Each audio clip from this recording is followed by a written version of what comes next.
Hả?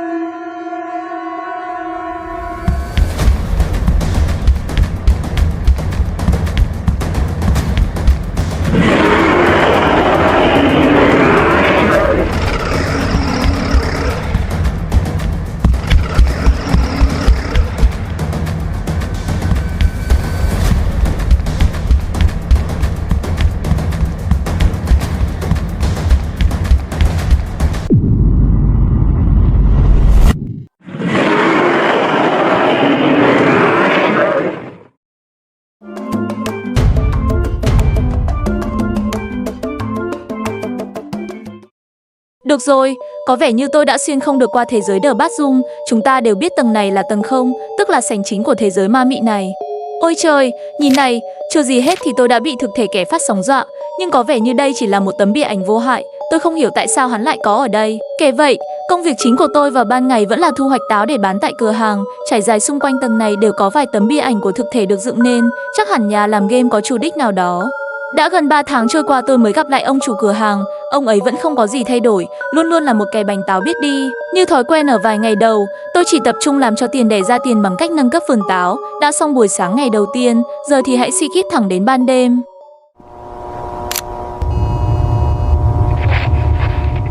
Thực thể của đêm khởi đầu đã xuất hiện. Đây là thực thể Man Baby. Thực thể này xuất xứ từ một bộ phim kinh dị hài đen nước Anh ra mắt vào năm 2025. Câu chuyện của phim kiểu hài hước châm biếm kể về nỗi sợ hãi và áp lực khi một người đàn ông chuẩn bị lên chức bố. Sinh ra một đứa trẻ khổng lồ đáng sợ như này thực chất là hình ảnh ẩn dụ việc nuôi một đứa trẻ sơ sinh khó đến chừng nào.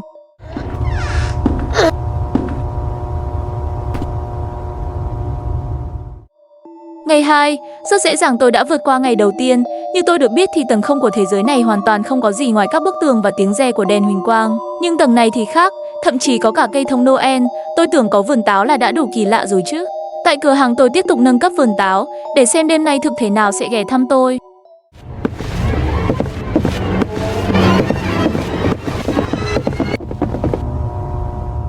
Đêm nay có 2 thực thể, người đàn ông và người đàn bà kỳ dị, trong thể loại analog horror, cái gì càng đơn giản thì càng đáng sợ. Giống như 2 thực thể này, với cái gọi tối giản chỉ là kỳ dị, cùng với gương mặt của một con người, nhưng gương mặt nó lại không giống con người, thiếu tự nhiên, linh hồn. Bộ não của ta sẽ luôn tự nghĩ liệu nó có phải là người hay không, đây mới chính là cái đáng sợ nhất của thể loại này. Ngày 3, vườn táo xinh yêu của tôi hôm nay đã có dấu hiệu sai trái, nhưng vẫn chưa đủ để mua được một thứ gì đó. Hôm nay tôi sẽ si kít thẳng đến ban đêm luôn vậy. Khoan đã, giờ tôi mới để ý có cái băng đĩa ở đây, dường như tôi có thể tương tác được với nó.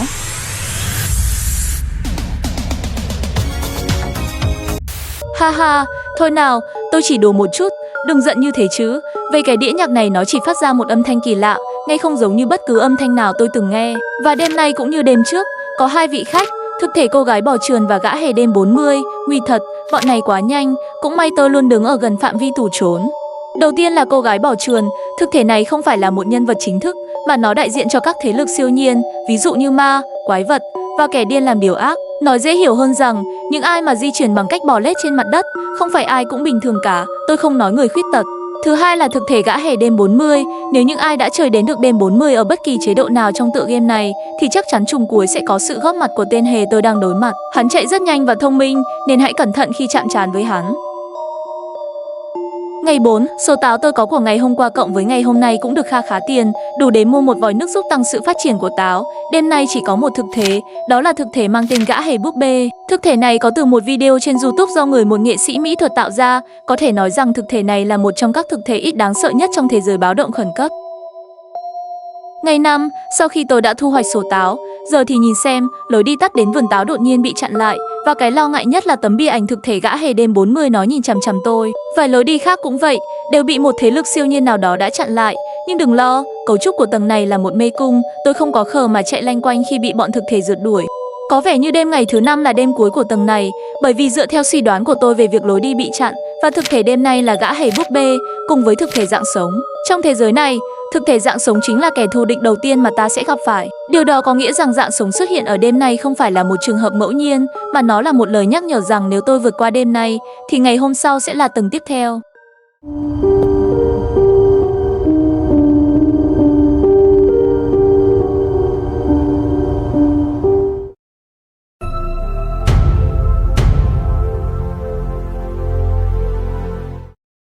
Quá tốt, tôi đã dễ dàng vượt qua được tầng 0, còn đây là tầng 1, The Bozum. Theo tài liệu ghi chép, tầng này cũng khá an toàn, gần như không có thực thể hay sinh vật hung dữ nào tồn tại. Ôi trời, có một vấn đề rằng đường thoát nước của tầng này làm chậm bước đi của tôi, tốt nhất tránh xa khỏi nước khi đêm đến.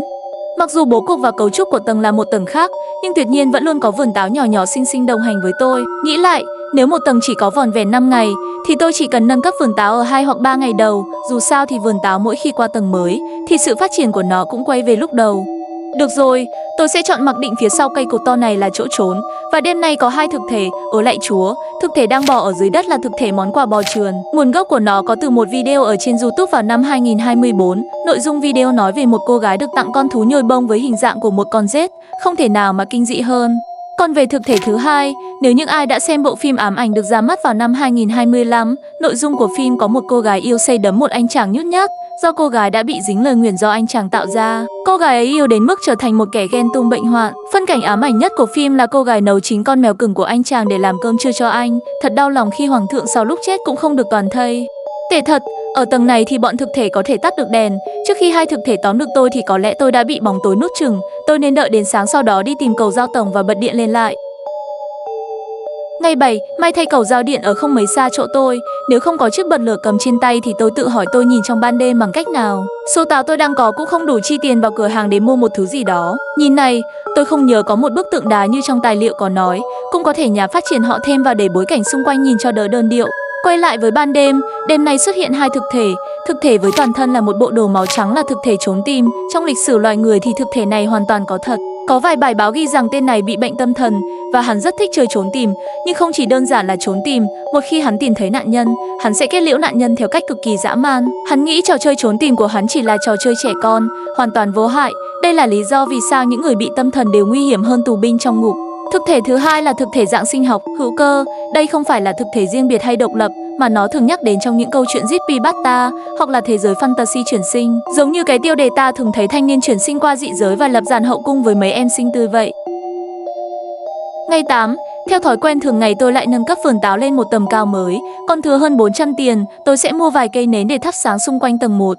Bực thật, mất hơn 200 tiền để mua nến mang lại ánh sáng, mà nó lại như một mô hình cây nến, hoàn toàn không có một chút ánh sáng. Hóa ra ông chủ cửa hàng lại là đồ bịp bợ. Tôi biết ngay mà, thế nào tôi cũng gặp lại bọn thực thể tắt đèn. Tệ hơn nữa, bất ngờ nước từ đâu ngập lên đến đầu gối của tôi. Cũng rất may loại nước này không làm chậm tôi khi chạy. Còn thực thể đêm nay chỉ có một, lại là thực thể sinh học hữu cơ. Dù tốc độ nó khá chậm, nhưng tiếng hét của nó nghe không mấy êm tai.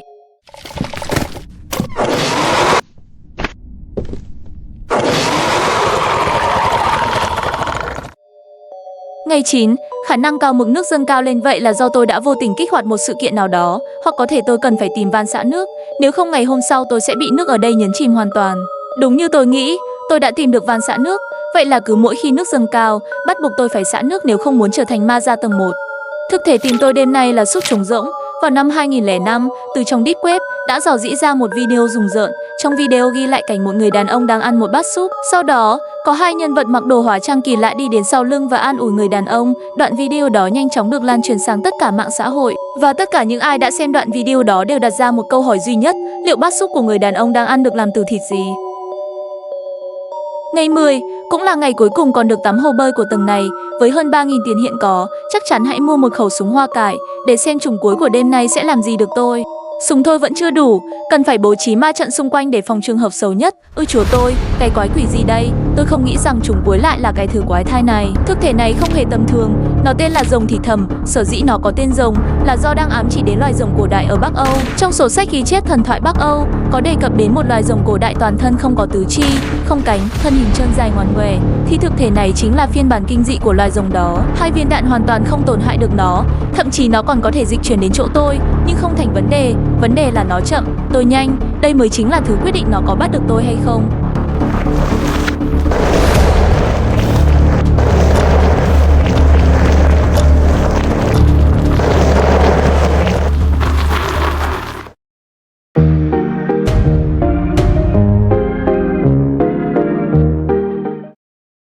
Chào mừng đến với tầng tiếp theo, tầng vui vẻ. Ở tầng này, tôi nên cảnh báo một chút, đừng vì hai chữ vui vẻ và màu sắc hồn nhiên tươi sáng ở đây đánh lừa ta, bởi vì tầng này được phân loại vào cấp độ chết chóc, gần như không có cơ hội sống do mật độ thực thể xuất hiện ở tầng này dày đặc. Không sao cả, chuyện gì khó có khanh gai lo. Đương nhiên thì ban đầu tôi chỉ quan tâm đến việc nâng cấp vườn táo, thứ hai là bọn thực thể, thứ ba là hãy nhớ đăng ký kênh. Được rồi, hai thực thể sẽ lộng hành trong đêm nay là thực thể kẻ mạnh mẽ và thực thể ám ảnh. Câu hỏi đang nghĩ trong đầu rằng thực thể kẻ mạnh mẽ tại sao là một gã hề, là vì tên gọi và mang trong hình dạng gã hề, nhằm ví von đến những gã hề sát nhân trong phim kinh dị. Hầu hết phim kinh dị có nhân vật gã hề đều rất khôn ngoan và khó chết, vì vậy đây là cách thể hiện ngụ ý đến các nhân vật hề trong phim. Ngày 2, không có gì để nói nhiều khi những ngày đầu tôi chỉ tập trung làm cho vườn táo trở nên tốt hơn. Đêm nay gồm hai thực thể. Thứ nhất là rát ở trong hộp. Rát ở trong hộp rất nổi tiếng ở phương Tây vì nó vừa là món đồ chơi cho trẻ con, vừa là nhân vật kinh dị trên màn ảnh rộng rất bắt vé.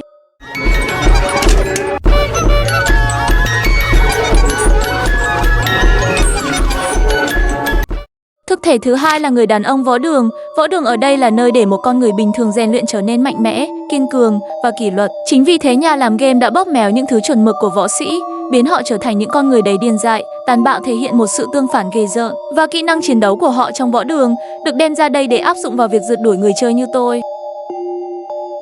Ngày 3, dường như môi trường ở đây hơi khắc nghiệt. Táo của tôi rất chậm phát triển, số tiền quá ít không đủ để mua một món vật. Quay lại ngày mai vậy. Như đêm trước, đêm nay cũng hai thực thể. Vị trí thứ nhất là Momo. Thực thể này không quá xa lạ ở thời điểm hiện tại. Momo xuất hiện vào năm 2016 do một người nghệ sĩ điêu khắc tạo ra. Nó thành một trào lưu kinh dị ám ảnh toàn cầu, cụ thể là trào lưu thử thách của Momo. Kế tiếp Momo là thực thể gã hề ba đầu. Có vẻ như tựa game này khá thích chú trọng vào thể loại hề kinh dị. 10 thực thể thì đã hết 9 thực thể là hề. Thực thể hề ba đầu không có nhân vật cụ thể, nó đơn giản chỉ là loại mô hình sáng tạo do nhà làm game tạo ra để giúp cho phong cách hề được đa dạng hơn. Ngày 4, việc bán táo không được thuận lợi, nhưng cũng đủ tiền để tôi mua loại vũ khí mạnh nhất ở cửa hàng, chủ yếu mua để phòng hờ, gặp nguy hiểm có cái mà cứu. Đêm cận cuối nhưng chỉ có một thực thể, tên hắn là người đàn ông đội mũ. Lời đồn cho rằng thực thể này là cội nguồn của bóng đè. Khi ai đó còn mơ màng giữa ranh giới nửa ngủ nửa tỉnh thì sẽ bị thực thể này nhảy sổ vào nạn nhân, khiến cho việc thở và giãy giụa vô cùng khó khăn. Có người nói rằng hắn mặc bộ vest màu đỏ đứng góc phòng, có người thì nói hắn chỉ là một bóng đen rùng rợn.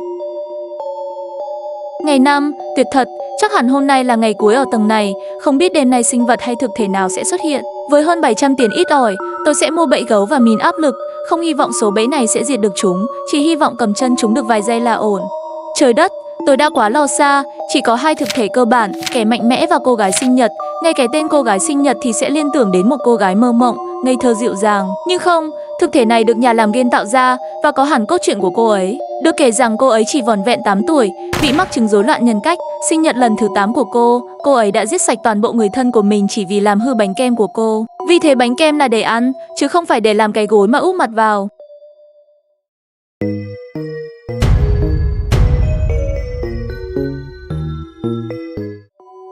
Một lần nữa chào mừng đến với tầng sâu tiếp theo, văn phòng bỏ hoang. Bối cảnh của tầng này chỉ đơn giản là một văn phòng hoang vu và được xếp hạng vào khu vực an toàn nhất của các tầng được ghi chép trong bách khoa toàn thư Bách Zoom. Tôi cá rằng tầng này cũng chỉ có 5 tầng, 1-2 ngày đầu tôi vẫn nâng cấp vườn táo như các tầng khác. Không gian của tầng này cực kỳ rộng lớn, như vậy thì sẽ có lợi cho tôi chạy thoát.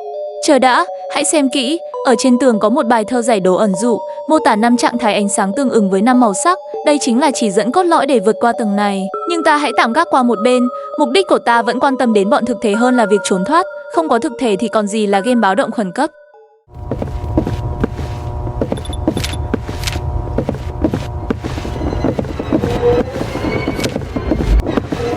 Lạ thật, như tôi đã nói ở tầng này là tầng cực kỳ an toàn, nhưng không hề, bọn thực thể chúng nhạy hơn hẳn. Tôi đã trốn và ra ngoài trong khi chúng xoay lưng lại tôi, vậy mà vẫn phát hiện ra tôi. Chắc tôi cần tìm nước hạnh nhân uống để lấy lại bình tĩnh mới được. Ngày 2, tầng này quá rộng, đến nỗi tôi phải mất cả buổi sáng mới tìm ra được vườn táo, không khác gì một mê cung bao la. Hôm nay tiếp tục chi tiền vào vườn táo như mọi khi. Đêm của ngày thứ 2 hơi khác các đêm trước, hiện tại đang là 3 giờ sáng và tôi đã đi hết góc ngách của tầng này, tuyệt nhiên không gặp một thực thể nào, vậy là được một đêm có thể thư giãn đôi chân. Ngày 3, số táo hôm nay tôi thu hoạch cũng lại mua vật phẩm nâng cấp vườn táo, còn 2 ngày sau sẽ có số tiền dư dả để mua vũ khí và bẫy. Này, nhìn kia, đằng xa có một ánh sáng đỏ kỳ lạ, có một hoa hồng đỏ rực ở giữa, và ở đây cũng có hoa hồng, tôi có thể dẫm đạp lên nó, không có gì xảy ra, Vậy nếu tôi dẫm đạp lên hoa hồng đỏ rực này thì sao?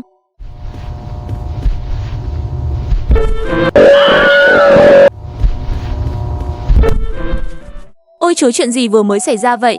Tôi không hề biết việc trà đạp lên hoa hồng ban nãy lại sinh ra thực thể gai hoa hồng và nó đã cướp đi một mạng sống của tôi. Nhưng không sao, tôi còn tận 3 mạng sống. Nhân tiện tôi sẽ nói sơ qua thực thể gai hoa hồng. Nó là thực thể được lấy ý tưởng từ khuôn mặt của thực thể chính trong game Kinh dị Timor. Tựa game được ra mắt vào năm 2014. Còn tại sao gai hoa hồng lại có cái đầu hình trái tim? Là do nhà làm game muốn tạo cho nó một sự tương phản kinh dị giữa hoa hồng và quái vật. Vì hoa hồng là sự lãng mạn, tình yêu màu hồng. Vì thế việc gắn một khuôn mặt quỷ khát máu của Timor thành hình trái tim sẽ tạo ra hiệu ứng thung lũng kỳ lạ cực hạn, làm rối loạn cảm xúc người chơi. Ngày 4, tôi đang phân vân liệu tôi có nên mua một món đồ gì với hơn 900 tiền hay không. Sau một lúc đắn đo suy nghĩ, tôi quyết định quay về tầng văn phòng để dành dụm tiền cho đêm trọng đại hơn. Thực thể có mặt đêm nay là thực thể không gì khác, chính là thứ sinh học hữu cơ. Tôi đã gặp thực thể này ở tầng 1 phòng hồ bơi và tôi đã nói nó không có gì đặc biệt, ngoại trừ tiếng hét của nó nghe cực kỳ nhói tai. Ngày 5, hôm nay đã là ngày cuối của tầng văn phòng, đêm nay sẽ có trùm, không thể thiếu một khẩu súng và bẫy mìn. Đây rồi, thực thể mạnh mẽ nhất của tầng này là người đàn ông văn phòng, nghĩ lại cũng đúng. Người đàn ông văn phòng với bộ đồ công sở chỉnh tề, họ đã bị vắt kiệt sức lao động cho công ty tư bản này, nên đầu óc của họ đã mất trí. Nhà làm game đã áp dụng điều này nhằm châm biếm khi một người bị dồn đến mức đường cùng, bị thúc ép quá mức, họ sẽ đánh mất chính mình, hóa thành một phiên bản tăm tối nhất của họ.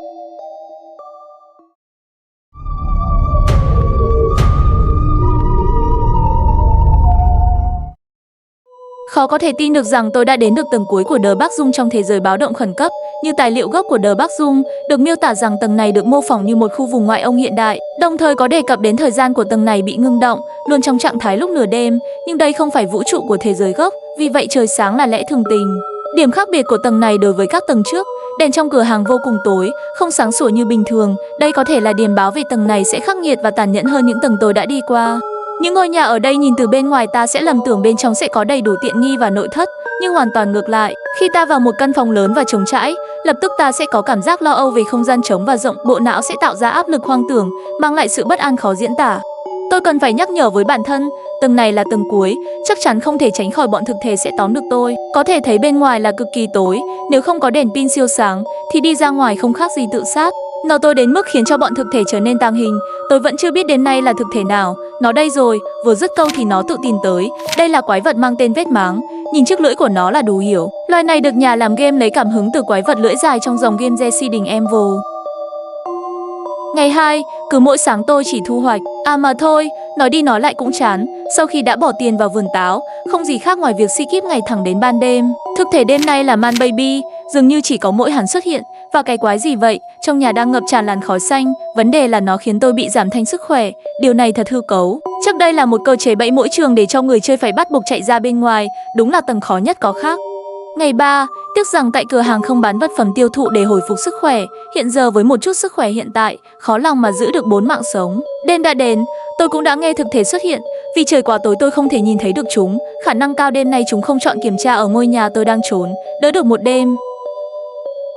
Ngày 4, hãy nhớ rằng tôi đang ở tầng cuối, không chỉ đơn giản là 5 ngày, để chắc ăn hơn tôi nên dành nhiều ngày mua táo và vòi nước, tiền càng nhiều thì tỷ lệ sống sót càng cao. Thật không thể tin được, tôi đã sốc khi thấy một dạng thực thể có khả năng chiếm hữu thân xác của người khác, như tôi đang thấy nó đang điều khiển rất nhiều cơ thể của từng người. Tên của nó sẽ nói lên điều đó. Kẻ lột xác. Ở Hoa Kỳ, người ta thường thì thầm rằng có một sinh vật linh thiêng đen tối và độc ác. Nó ăn nạn nhân từ bên trong, sau đó chừa lại da nạn nhân để giả dạng thành người đó không khác gì người thật. Đồng thời thêm một sự thật rằng sinh vật này là thực thể có tầm ảnh hưởng lớn nhất lịch sử Internet và được xếp ở thứ 3 về những thực thể nổi bật nhất của nước Mỹ. Không thể phủ nhận rằng thực thể đêm qua hết sức nguy hiểm. Ngoài việc nó luôn biết người chơi ở đâu, nó còn diễn vai một người bị thương để có được sự trợ giúp của người khác. Hy vọng rằng đêm nay tôi sẽ không gặp lại nó.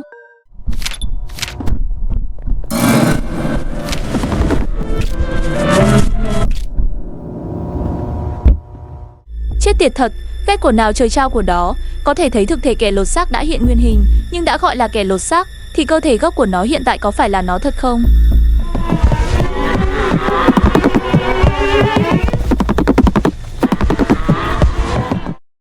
Ngày 6, như vậy là tầng vùng ngoại ông không chỉ có 5 ngày, mà cũng có thể từ 10 ngày hoặc 20 ngày, tôi không thể biết, đã đến được đây thì phải chơi cho tới, bất kể là bao nhiêu ngày đều không là vấn đề.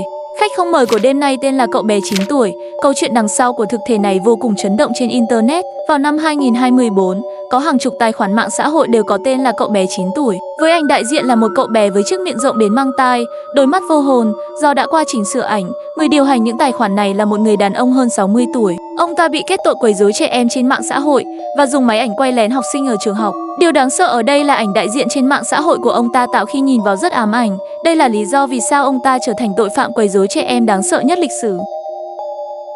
Ngày 7, sự trong trắng của tôi vẫn còn nguyên, nên tôi không muốn bị quấy rối. Tốt nhất tôi nên mua súng và mìn áp lực ngay bây giờ. Thực thể đêm nay là một cặp vợ chồng mới cưới. Ôi chúa tôi đã làm gì thế này? Họ chỉ mới vừa cưới, đó là ngày hạnh phúc nhất đời họ. Còn về câu chuyện của họ chỉ đơn giản là một mẫu thiết kế ám chỉ đến chú rể ma hoặc cô dâu ma trong chuyện, phim ảnh chẳng hạn.